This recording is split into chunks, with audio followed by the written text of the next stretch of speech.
with Gil again. Gil and I have 2 other videos on here. One's entitled "A Private Session with a White Belt." I will put both links in the description if you want to see our past roles. He is a 4-tip white belt, which means he's on the brink of blue. But he needs to sharpen up some of his technical knowledge because he has the curse of being naturally strong and then seeking the answers in the strength. In this situation, in other schools, you have a student like this and he wonders why he's not getting promoted. Well, it's because he needs to be able to control and submit with a lot less effort. So here I'm casually trying to grab his collar. I have collar sleeve. I notice I like playing that, especially since I started making these videos.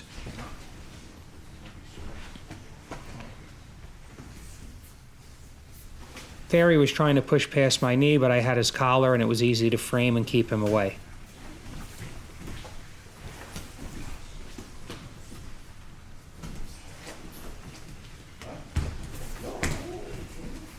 So here I'm trying to get weight into his front foot so I could ankle pick him, and I did. And I also put my right foot behind his left foot to help facilitate the sweep. It's always good to be able to back up whatever you're doing. Redundancy, like an airplane.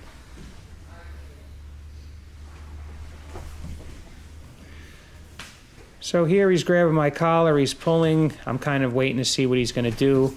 But not just waiting, sitting there motionless, but waiting and still putting a small amount of pressure, still squirming in a certain direction, looking for a pass, trying to be incremental. So it might not look like I'm doing a lot, but I'm doing enough to keep Gil occupied. So now I'm trying to press my knee up the middle.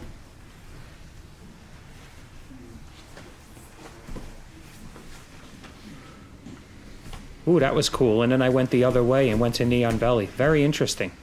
So he was almost able to bench press me off. Like I said, he's very strong. But that uses a lot of energy on his part, even if he was to be able to do it. A few seconds after that move, most people are going to be fatigued. And when you're tired, it doesn't matter how skillful you are because your body isn't listening. And then your brain becomes foggy as well. Again, just being very incremental, very slow. I understand that Gil is a white belt.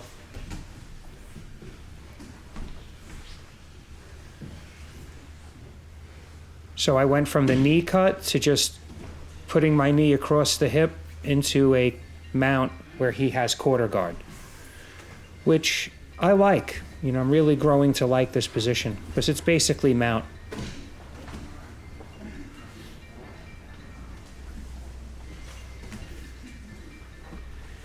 Again, he could lift me off. It's not impossible, but not probable, not efficient.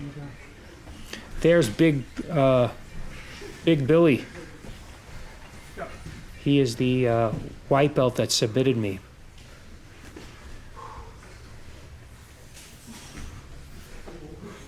So here we're wrist fighting, but as you could see, I'm really just resting. I'm not letting him get anything meaningful. I peel it off when I feel that I need to. Because even if somebody's terrible, if they get the right grips, eventually they'll be able to manipulate you. And not to say Gil is terrible, that came out wrong.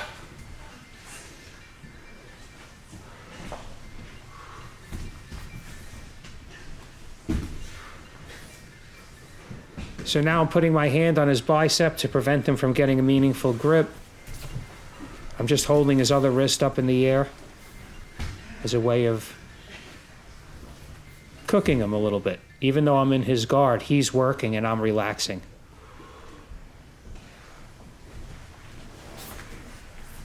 So what he wants to do is pull his legs up and break my posture. But another issue with Gil is his limbs are a little shorter, and it's not always the best. Full guard's not always the best for people that are a little bit shorter limbed, a little shorter and thicker. It's hard for them to keep people in their closed guard. That's why I say, over time, you want to develop a game that suits your body. You want to know how to do everything to some level of proficiency, but you want to become an expert in the things that suit your body type. And I notice at a lot of schools, you'll go against the teacher and his style is very suited to his body. And then when he teaches you, he's teaching what works for him, but not thinking about what works for you. And that could be because the school is very big, or maybe he just doesn't care, or whatever the reason. So there was a great deal of hand fighting just now while I was bloviating. And it was really kung fu hands. You've seen the way sometimes I deflect and control. But if the guy can't grip you, it's going to be really hard for him to do anything. That's why grip fighting is so important. And at my old school, my teacher would message me, you got to do more grip fighting. And I'm thinking to myself, wow, I thought I was good at grip fighting. But even what I thought was enough wasn't enough.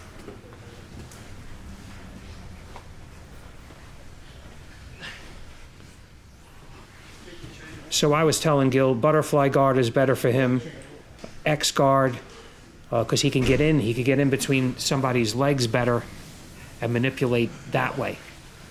Single leg X. So here I was able again just to pick up his foot and push down his head. If you could do both of those, it's very easy to get the sweep. If you could pick up his foot, it's very easy to prevent him, well, not very easy, but it prevents him from standing up. If his foot is up in the air, he can't put weight on it. So you could sweep somebody just by pulling his head down, or you could sweep them by picking their foot up. But again, redundancy. Pull his head down and pick his foot up.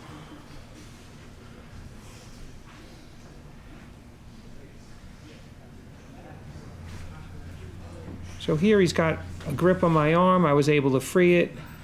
Now he comes up. As you can see, I'm not breathing with my mouth open. I'm on my knees. I'm relaxing. Now I'm stepping up and I'm ready to do a very incremental, almost slow motion Tariando.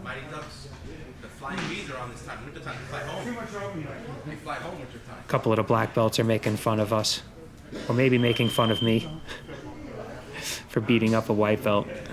They know that I go easy. So there he was able to sweep me over, and I just pushed him off. I pulled him down because I wanted to get the ankle pick, but he came down on his ankles. All right, I gotta take a break. Go over there at least. So there he just released some gas. I wasn't sure whether or not I should mention it. Come on. But when that happens, I like to go to a different area on the mat from the violation. So here we go, we're resetting. I'm pushing out his leg with his knee with my foot. Now I have double wrist. I have my hooks just probing, just waiting to see his response. So I'm basically connected with my feet and connected with both hands.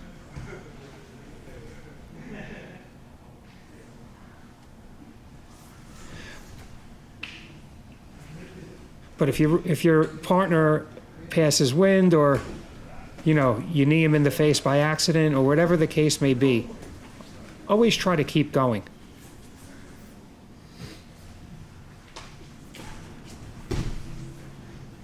You can laugh about it temporarily, but don't take off during the round. I've gotten some criticism that I talk too much. Oh boy. Not always. It depends who I'm rolling with. Some people I won't say a word. Also, if it's a 13-minute round, which my last video was, some talking is okay. It's not like it's a 4 or 5 minute round. We rolled for 13 minutes. If I want to stop and give him some advice along the way, there's nothing wrong with that, and I'm not wasting anybody's time. Quite the opposite. So there you can see I like putting my hands on the biceps, just taking a rest there. There he's trying to pull me forward. I made a little brace with my arm. Similar to answering the phone, but answering the phone doesn't work. I just didn't want to let him get too close to my head with that grip, while being relaxed at the same time. So here I was able to just very gently like tip him over where he doesn't even realize it's happening. And that was pretty quick. I went to mount. I'd have to watch that again. It happened suddenly. It looked like knee on belly to mount, which I've been doing a lot lately. If you could get to knee on belly, you could get to mount. And I think mount is a better position for anything.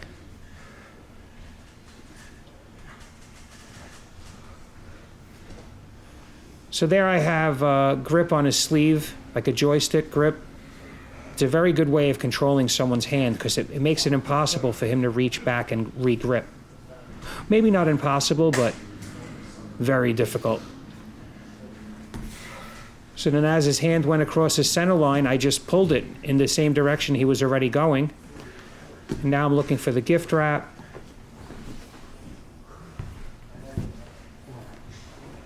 I like to flank. I like to get off to the side and make that triangle around his shoulders and head with my legs. It's a great form of control. Plus I'm behind his tricep. So it's very hard for him to get that arm back. And in gi, it's even harder. We tried. Because I'm sticky and I have grips. There I had to let it go because we were falling off the mat. So we're starting in a similar position here. I'm experimenting a little. I'm grabbing the back of his collar. I was looking to pull him over and take his back, but he started going in the other direction. So much so, I'm switching sides.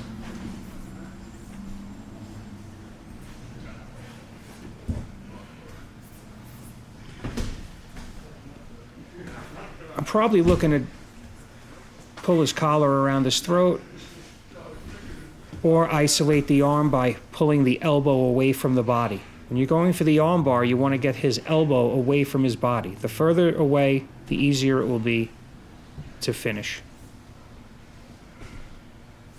And the further away the elbow, the easier it is for all your attacks. Things will start opening up. Worlds will start opening up. So here I'm probably going for a collar choke. I have his arm in front of me. So one arm for him is useless, the right arm. Or it's just able to stop my hand from pulling the collar. So it's not completely useless, but it's not in a good functional position. Now it looks like I'm trying to push myself up and get more on his back. He identified that and tried to kick my hook off, which was a good move.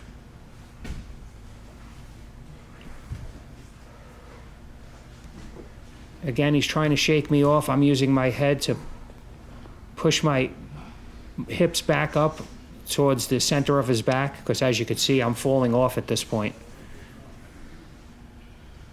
He could try to stand up and shake me off as well. Again, more effective in no gi.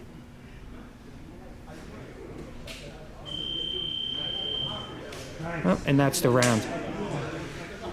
But anyway, if you want to see our other rolls, they'll be in the description. If you want to help support the channel, you can check out my spread shop, or you could buy me a coffee. Links are in the description.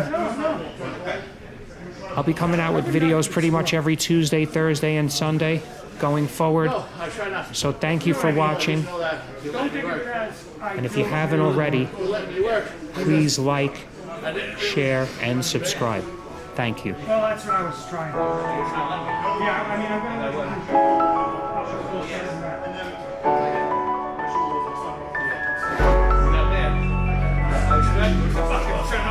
No, well, I felt like I'm gonna show you that I could go hard too. Right.